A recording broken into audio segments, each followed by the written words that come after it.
Olá, meus alunos. Bom dia, boa tarde, boa noite, conforme o horário que você estiver vendo o vídeo. Professor Luiz aqui com vocês. Mais uma vez, uma satisfação estar presente. Vamos adiante, então, na nossa matéria. Vamos falar, então, sobre um tópico novo, regionalizações do Brasil. Ora, o Brasil ele é dividido em regiões. Como é que surge isso? Será que foi assim a esmo? Por que foi dividido dessa forma, né? Vocês já muito provavelmente já ouviram falar região norte, região sul, região sudeste, né? Será que sempre foi assim? Como é que funciona isso, afinal de contas? É o que nós vamos ver nessa aulinha aqui com vocês. Bom, gente, como todo mundo sabe, o Brasil é um país muito grande, com extensões continentais, literalmente. Cabe praticamente toda a Europa, quase toda dentro do Brasil, tá?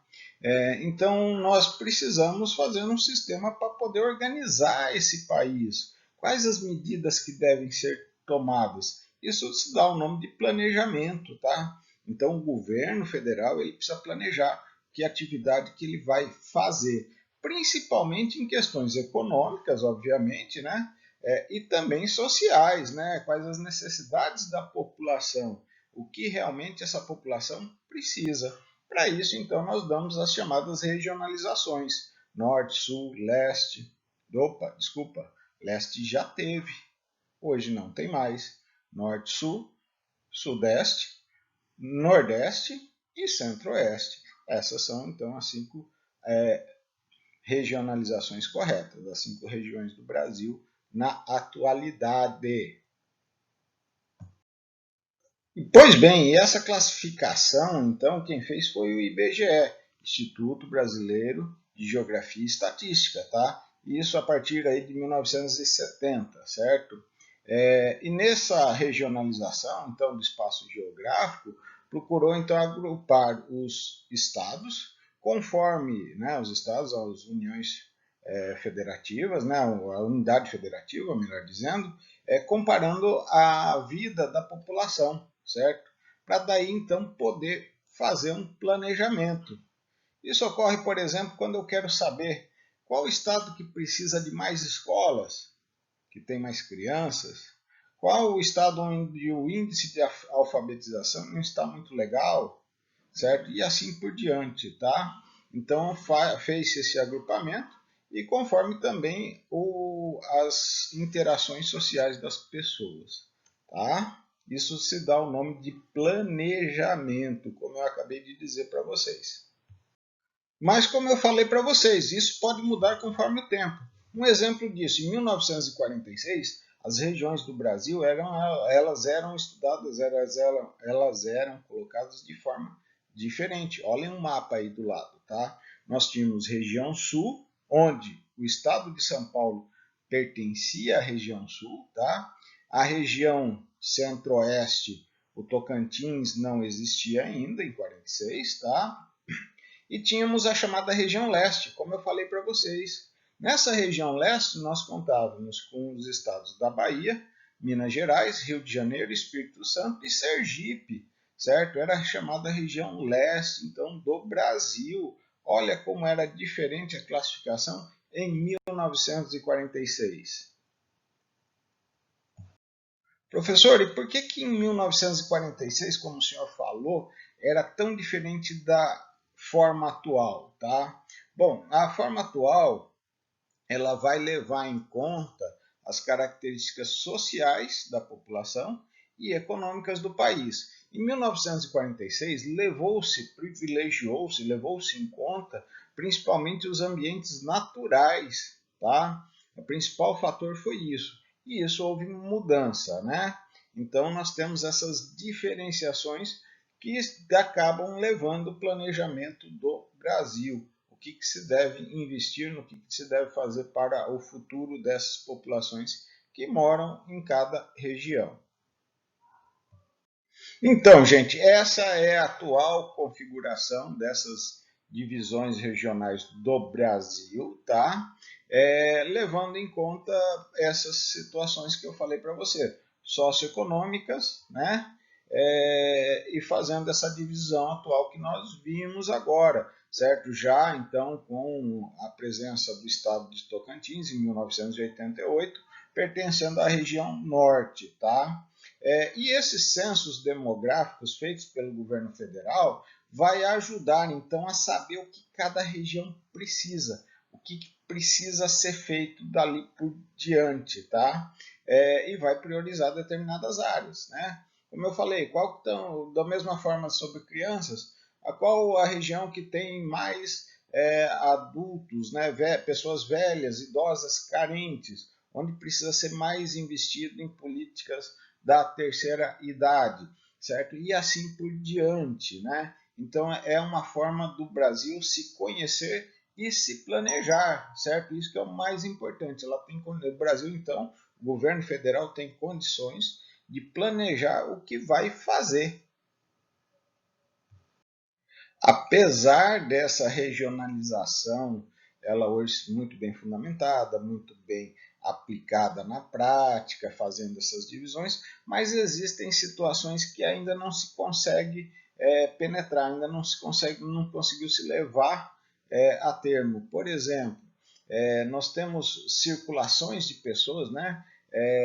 O que nós podemos chamar como a interação social, principalmente nas regiões de fronteiras do sistema de transporte, que acabam fazendo com que pessoas de diferentes regiões do Brasil comuniquem com uma região ou com outra.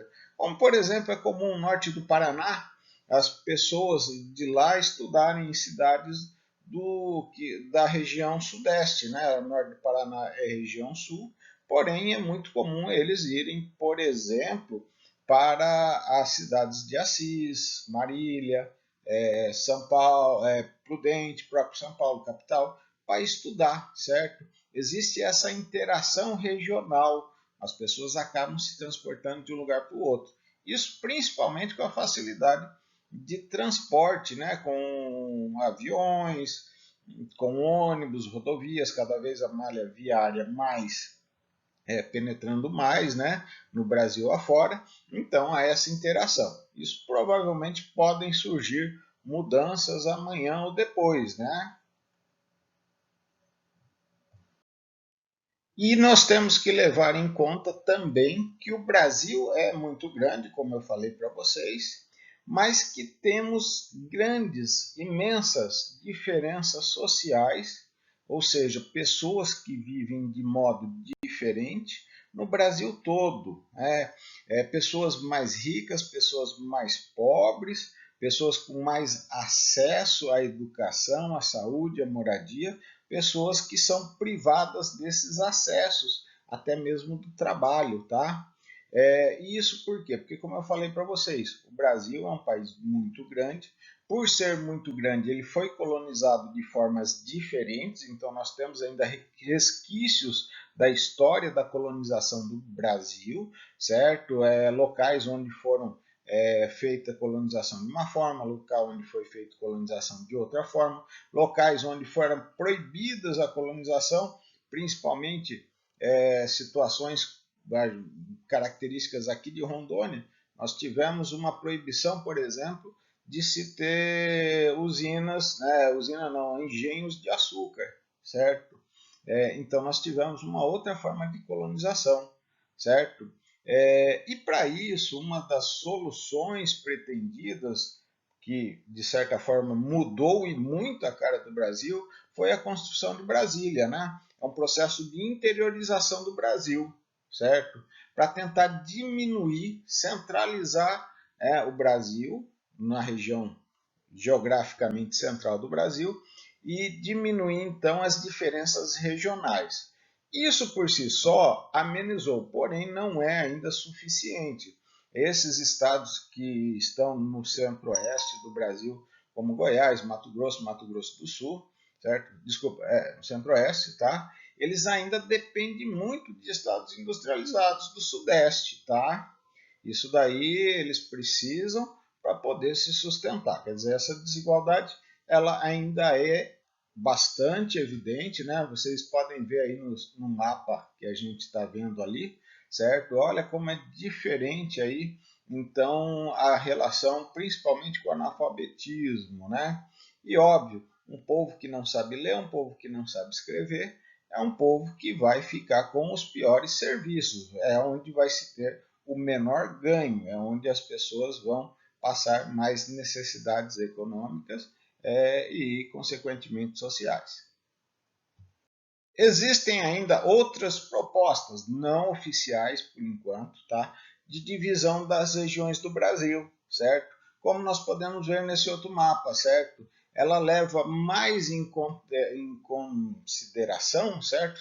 Os complexos regionais, a complexidade regional, conforme a atividade econômica, certo? Das unidades federativas, das unidades territoriais. E segundo esse estudo, essa proposta, né, a região amazônica seria uma, região centro-sul, outra parte, e região nordeste. Então, isso daí seria diferente essa classificação. Detalhe, nessa classificação não se leva em conta a divisão política. Pode ver ali que o Mato Grosso ficaria com duas regiões, região amazônica e região centro-sul. Mesma coisa com Tocantins, Maranhão, Minas Gerais, certo? Então, assim, ela não preza a questão política, mas sim as complexidades, as características regionais de cada local.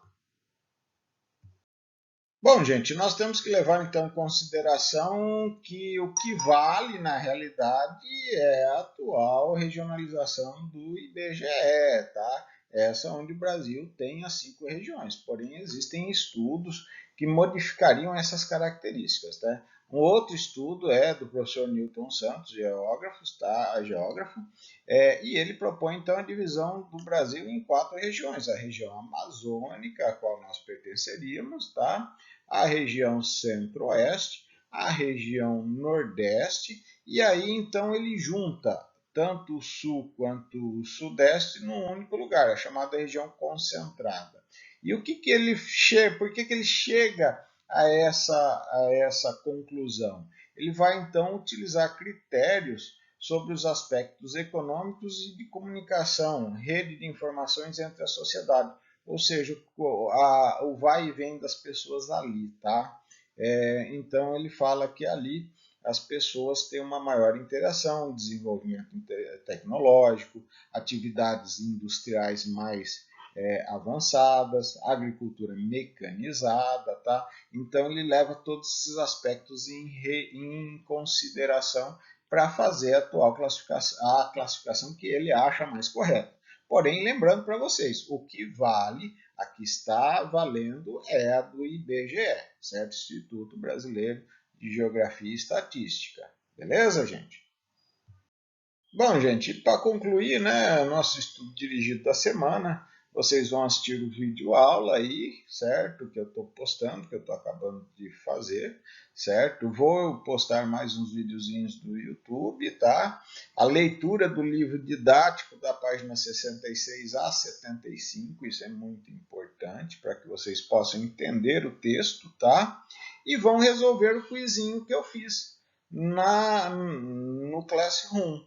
Atenção, gente, esse quiz tem que ser resolvido diretamente no Classroom. Eu já deixei ele pronto lá para que ele próprio já dê a nota, tá? Identifiquem, coloquem o nome completo de vocês. Senão eu não vou considerar, vai ficar sem nota, tá? Boa semana para todos e bons estudos, tá? Vamos aí com força e fé, a gente logo vai estar junto em sala. Um abraço para todos vocês, meus alunos.